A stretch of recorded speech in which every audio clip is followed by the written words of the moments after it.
I live back in the woods, you see. A woman and the kids and the dogs and me. They don't want that. They want you domesticated in their control grids. I got a shotgun, a rifle, and a four-wheel drive, and a country boy can survive.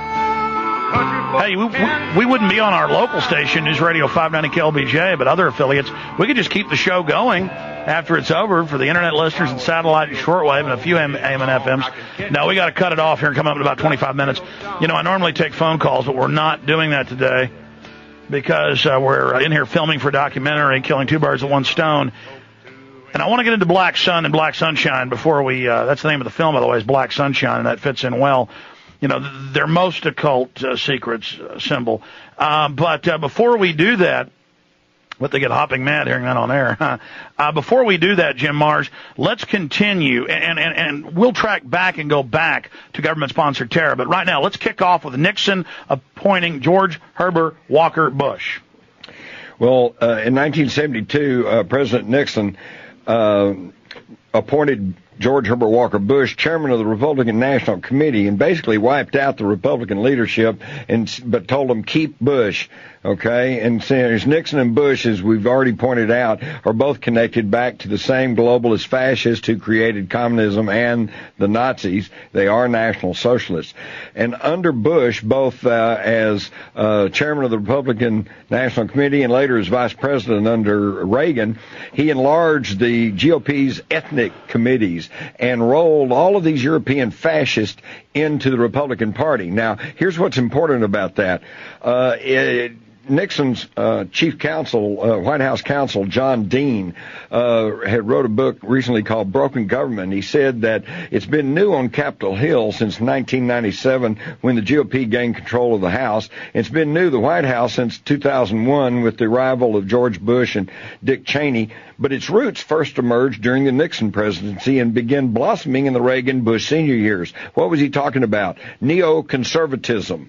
Okay? But you have to understand that neoconservatism is simply National Socialism. And they follow Strauss, who was an admirer of the Nazis, then went to the Chicago Business School, and they admit that. They say Machiavellian, end justifies the means, killing innocent people's okay, staging terror attacks are okay. So again, it's a ruthless mindset. And then look at it, black uniforms, Homeland Security, which means Reich Security. That's what they called it in Germany, was Homeland Security or land security. I mean, this is just unbelievable. And then it's admitted, G. Gordon Liddy admits a lot of this, came out in a bunch of TV programs, came out in the hearings with them all in the basement watching Nazi propaganda. Tell folks about that. Right. Well, that's where it all began, and then it began to blossom in the Reagan years. And although Reagan was probably a traditional conservative, if you'll think back during the campaign of 1980... They forced him to take Bush. Exactly. Say it. Go ahead. He had pledged that he would never allow George Herbert Walker Bush to be in his government or his administration. And yet by mechanizations and coercion, they forced him into accepting Bush, and then less than 2 months after he took office, he was shot. And if it hadn't been for the fact that he barely survived, Bush would have been president. But he did, and Reagan went on, and I think Reagan understood that he was not in control, because in 1985 there was a big hubbub about him going to Germany and laying wreaths in Bitburg Cemetery, where Nazi Waffen-SS officers were buried, and Jewish groups and veterans organizations raised hell about that, but he did it anyway. Why would a politician do something that was so opposed by so many people? It was because his Nazi masters told him he was going to do that. And then we come on forward until today. We now have the spectacle of the 2008 election, and you can vote for John McCain and you're going to get right-wing socialism, or you can vote for Barack Obama and you're going to get left-wing socialism. But the National Socialists are there because socialism is what it's all about. And now let's explain. The big bankers want to train us and domesticate us with social engineering to pay our money to them so they can steal it. Look how the bankers right now are getting the bailout. That's socialism for them. That's what's communism for them, not for us. Then they use our tax money to militarize the police. Talk about that. Talk about the Nazi fascist component that came out of England and out of also out of Germany. with the social engineering, with the PhDs that come out of Prussia, because that's the micromanagement, that's the control. Well, I think a lot of people, and most people, understand about communism and bald-faced socialism. Where they've gotten really thrown off the track, again, is this infiltration of neoconservatism within the Republican Party particularly, and among the nation's conservatives. Most people who consider themselves conservatives, if you really talk to them, they are constitutional conservatives. They want less government, balanced budgets, border security, home, family values, less government, and yet they're confused today because they keep voting for these people like the Bushes who claim to be compassionate conservatives, and all they get are more and more socialistic programs plus foreign wars of adventure. Take John McCain. He's for open borders, for gun control. War for 100 years. He was part of the Keating Five, and then it claims he's anti-corruption with Wall Street. But I mean, let's continue here with, I mean, we didn't even get into all the Nazi symbolism and everything that's happening.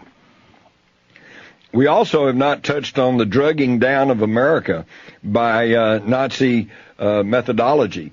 I.G. Farben, back in the 1800s, was actually marketing an antidepressant under the name heroin until they finally, enough people said, don't do that. In the aftermath of World War II, a U.S. chemist named Charles Elliott Perkins was sent to Germany to try to reconstruct the I.G. Farben combine there, and he came back and wrote that the German chemist had worked out a very ingenious and far-reaching plan of mass control that was submitted to and adopted by the German General Staff. And this plan was to control the population of any given area through mass medication of the drinking water supplies, namely using sodium fluoride.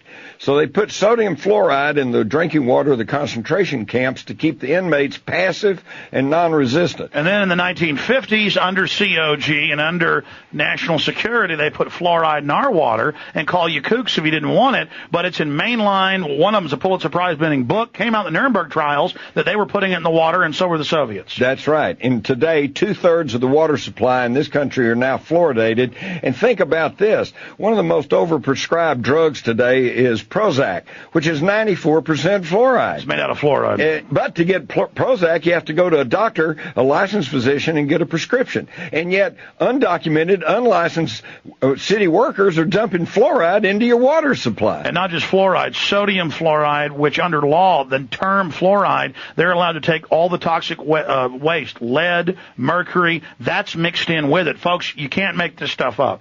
That's true. And then they talk about the dumbing down of America. Well, it's not that we've gotten dumber, it's the fact that we have been drugged dumber. Absolutely. In fact, they've got studies in areas of Europe that have been fluoridating, England and the U.S. for over 50 years.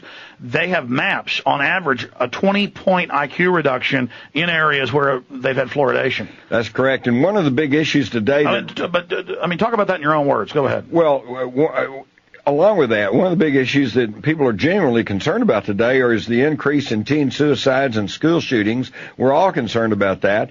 And yet, if you go back, the only thing the mass media, the corporate media, can talk about is gun control. Take guns away.